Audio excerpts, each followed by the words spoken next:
begin by giving these cards a quick mix, just to make sure we start in a totally random position.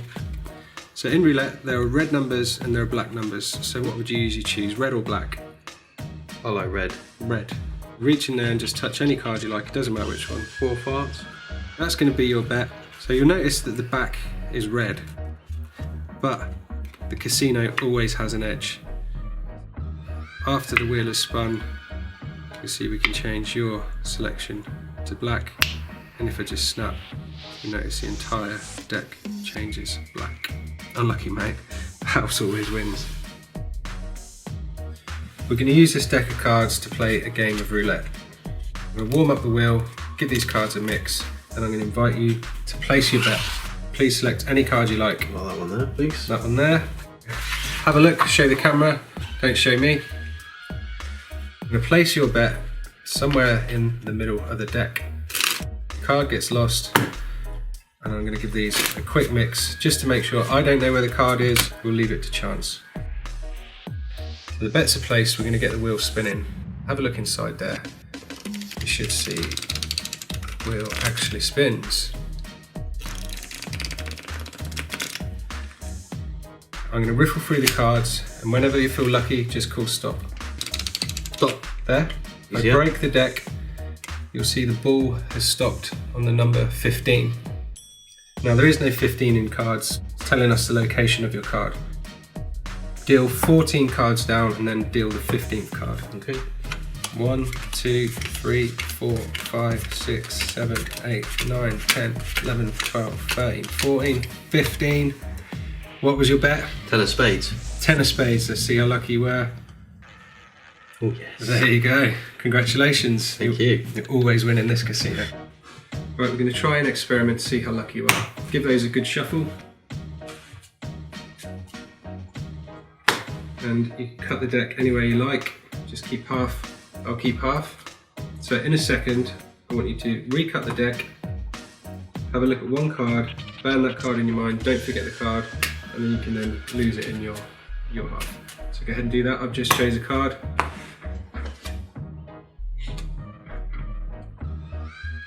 That's it, going to shuffle. Now we're going to switch packs, and I'm going to try and guess what card you chose. Try and guess what card I chose. So I'm going to have a little look through here. Yeah, I reckon you chose that card. And when you're done, take it out, place it face down.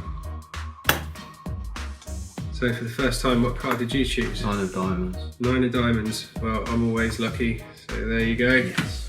And I chose the 5 of clubs. Yes. There you go. Another winner.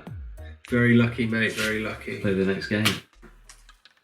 This one is called split bet. So it's very similar to straight up, but instead of one selection, we're going to use 2 cards. So it works great for 2 spectators, but I'm going to do it directly for the camera so you get a point of view of what's going on. So let's get a couple of bets placed. Call stop anywhere you like. There. So the first card will deal face up, so you guys can follow along as well. It's the 8 of clubs, and call out stop somewhere else for a second card. The second card is 2 of clubs.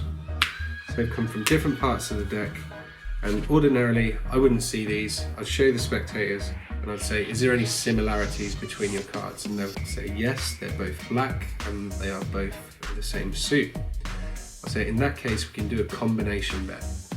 I'll take the 8 first and I'll lose it somewhere towards the bottom of the deck, and the 2 will go a little bit higher, so they get lost in separate parts of the deck. Give these a quick mix, we'll warm the wheel up. Bet's been placed, the wheel is now spinning. In a second, I'm going to riffle through the cards, and whoever's feeling lucky, just call out stop. We'll see where the ball lands. Say stop somewhere there. So if I break the deck, you'll notice the ball has landed on the number 15.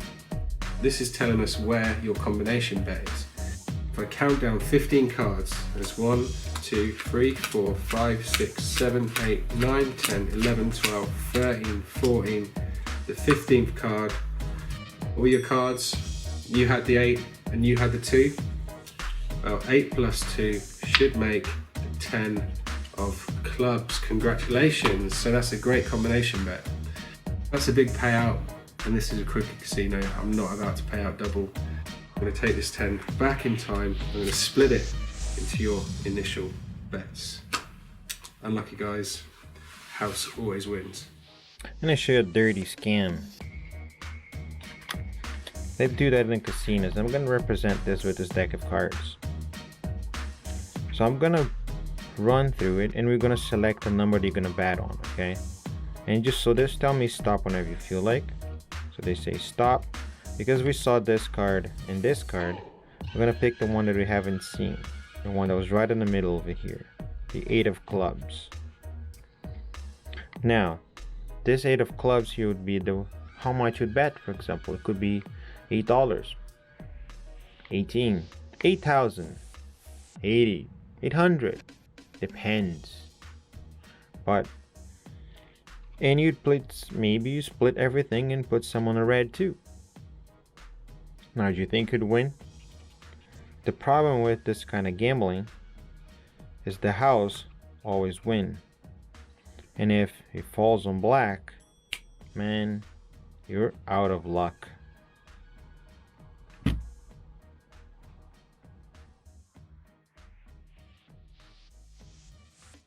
Alright, let's do a card cheating demonstration. First off, give those a really good shuffle and I'll explain what a mechanic is. In the card world, a mechanic is someone that fixes games. They use advanced sleight of hand technique to gain an unfair advantage over their opponents. I'll demonstrate using one hand of Texas Hold'em. You're going to be my partner, so you're going to get the winning hand. Okay, sounds good to me. How many players should we have at the table? Yeah, should we start with, say, 4? 4. So position 1, you'll play position 2, position 3, position 4. Let's just imagine this guy has just finished dealing the previous hand. The cards have come to me to shuffle up and deal. So generally at the card table, you'll see players shuffle anywhere between 4 to 7 times. And that's before the cards are cut and the hand is dealt out. So let's see how we get on. So there's the first card, there's the second card. Let's see how your starting hand is. Ace Queen suited, that's not bad. Yes, I'll have a bit of that. Let's see what the flop brings. So we got a 10, we got a king, we got a queen. A little bit. It's not bad. Burn 1 card, return. So you've hit 2 pair, you just 1 off a straight. Yeah. What do we need for a straight? Just need a jack. Let's have a look. Oh, there you go, what do you know? That's a royal straight flush. There ain't no beating that. Alright, so I'm gonna show you something really fun. Now, on a game of roulette, there's a lot of numbers here. Okay, there's a lot of numbers that you can choose. Of course, there's no bets on this one yet, but let's see if we can change this. I'm also gonna prove to you that I'm one of the luckiest guys and I can actually see the outcome in some of these games. Now, why don't I do that all the time is because, you know, then I'll be too rich and people are not gonna like it. Anyways, we're gonna try something fun. I'm gonna take a prediction first, okay? So I don't want you to see what card I'm gonna take, but yes, I'm gonna take this card, and yeah, and I'm gonna put it in my pocket. Now, which pile do you want to use? This one or this one? This one, perfect. So this one, we're gonna keep it face up. There's no way that I can cheat. And we're gonna use this one to pick a number for you. So I'm gonna start dealing the cards and you tell me whenever you want to stop.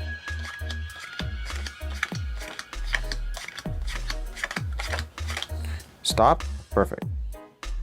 Now we're gonna take 2 cards. So you want this card, you want to take that card. This one, all right.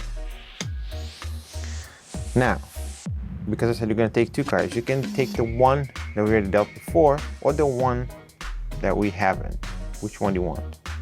The one that we haven't? Perfect. And that goes away. Now this will form a lucky number for you. Let's see what it is. A 9 and a 6. Ooh, that is 15, right? So let's count 15 cards over here. 1, 2, 3, 4, 5, 6, 7, 8, 9, 10, 11, 12, 13, 14, 15. The 15th card is the 2 of spade. Now I told you, I knew things ahead of time.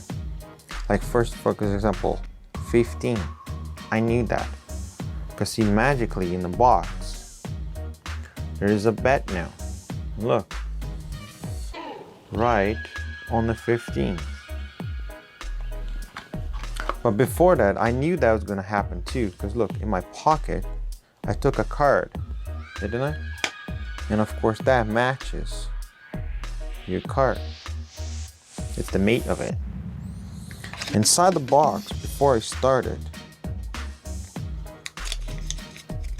I put a little prediction. And that is the 2 of spade. But now, I can't repeat this trick. The only reason I don't go to casinos winning this thing is because they find me. I'm gonna get caught red-handed with the ball and a lot of money in my hands, and I might lose and get beat up, and I don't want that to happen. Anyways, this is a super cool prediction trick that you can do with the roulette deck. And actually one of the oldest scams in the whole gambling scene. It's not dice, not chess. Yes, it involves cards. It's called the 3-card Monty. But I call it the cool Monty. Why? Because it's a cool Monty. I'm gonna use a few cards. I'm not even gonna use the entire deck of cards. So what I'm gonna do is I'm gonna take a few, and this is usually done with 3 anyways. 1 ace, and that ace goes inside, and you use also a queen. Now it's finding the lady. That's what you have to do. Usually they use 2 aces, but the 3rd ace is literally just to distract you. Also the queen, it's always known to the guy that's doing the dealing, because the queen is also marked. Okay, so if without being a trained eye, it's impossible for you to find, but a professional dealer would always know where that queen is. Can you point the marked card? Here?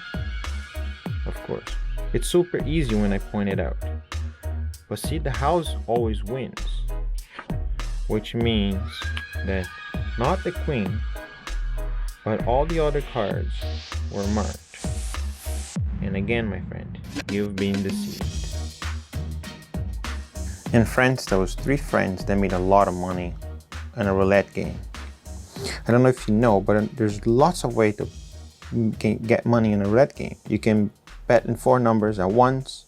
You can bet just red and black. So if it falls on a red number or black number, you can win.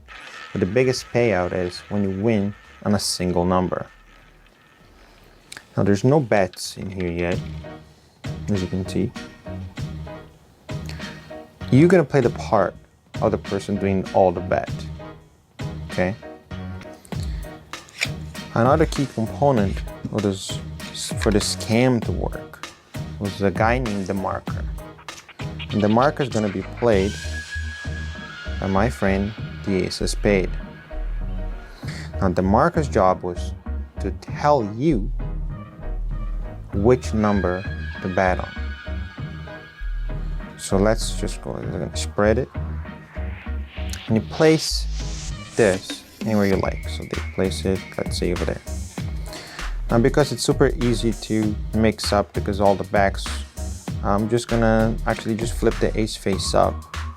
So it's a little easy for you to find where it is. Now the marker also had a different job. Not only had to tell you which number to bet on, but he had to stay on the corner, he's smoking a cigarette, because you're allowed to smoke cigarettes back in the days instead of casino, and push a button on a remote control to help the dealer, which I'm gonna get to in a second. So first, we're gonna do this. I'm gonna leave the marker here with a secret number for you in a second. I'll introduce you to Joe. Joe is a crooked dealer, okay? Now his job was to switch the ball from the casino, ball that he's holding right now, to a different ball that they made. So every time the marker pushed the button that was in a cigarette packet that he was using to smoke a cigarette in the corner, the ball would jump from side to side and land on a number that they wanted to. But of course, Joe here had to throw that ball and switch the ball, which was a very, very, dangerous thing to do. So let's go and see if they accomplished this. Now the marker told you a number to pick. Let's see what number did they say. 6 and a 9. So if you add them up, it would be 15. So he cued you. Go right on the 15. Now all Joe had to do was toss the ball would roll. The marker pushed that button. As soon as he pushed that button, you'd see that Joe had no more ball in his hand. It was already done. It bounced from side to side and landed to the biggest payout right there. And if you can see on the 15th. Boom. Now you won a lot of money. Everybody was freaking out.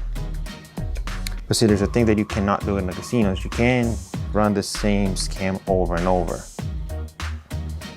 And before anything happened, before you had to place a bet or before you do anything, now Joe had to get out of sight. So would have the marker. The game would have to be reset somehow. The marker would tell you if anything was happening because he's the marker. And then you have to go to another casino to play because if you win too many times, you're gonna get in trouble. But the hardest part is when Joe had to leave and he forgot to switch the ball. And that's how they lost a lot more money because they couldn't be playing in any other casinos. And if that story teaches anything, is don't try to cheat. You're gonna get beat up, you might have lost a lot of money. But if you do it well.